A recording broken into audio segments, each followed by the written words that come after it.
Hi, this is Cheryl from Cheryl's Crafting Corner, and here's a mini album I made, and I just finished it. The only thing I forgot to do before I recorded this video is add fibers and ribbons and some charms to the end, which I will be doing.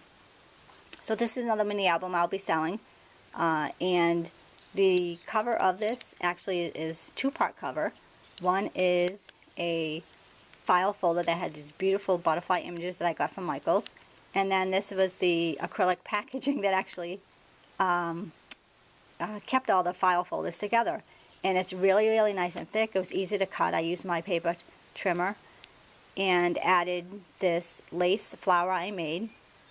And how you make this is you take about 5 or 6 inches of lace and you run it a gathered stitch with your needle and thread, pull it together, and then just stitch up the edge.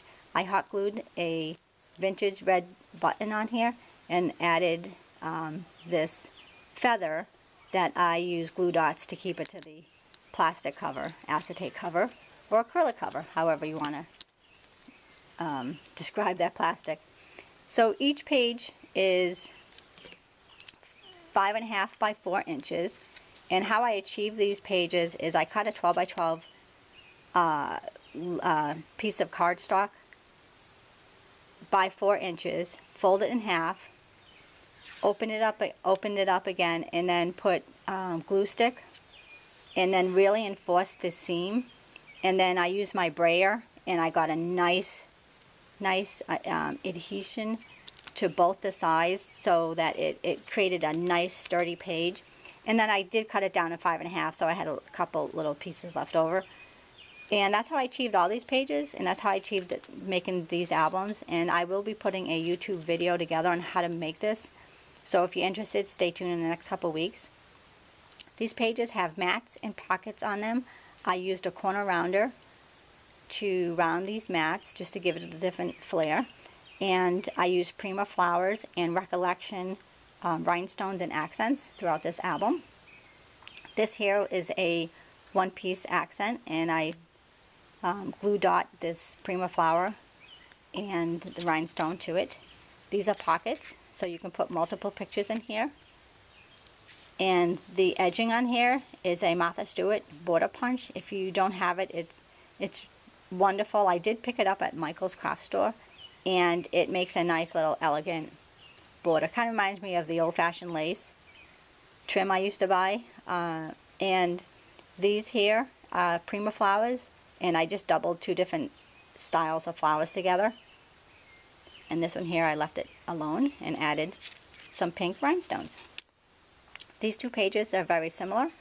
I cut apart one of these accents and added the pink flower. I think pink and black goes really well together. And next 2 pages, same thing. I just multi-layered Prima flowers, added some giant gems, and used my glue dots to adhere it to the pages. Same thing here. I tried to pull out some of the colors from the pages, but also kind of keep it even on both sides. And the last page, I cut the rhinestone embellishment in half and double layered this white 2-piece Prima flower, excuse my nails, and used a black rhinestone in the middle as well. Well, that rounds out my mini. And how I put this all together is with my cinch. And what I did is I used 6 holes and then put the binding in there, and I just pinched it together. So I will be showing more of these and also putting together a how-to.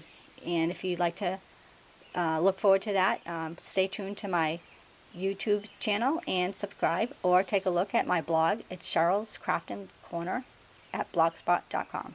Thanks. Have a great day.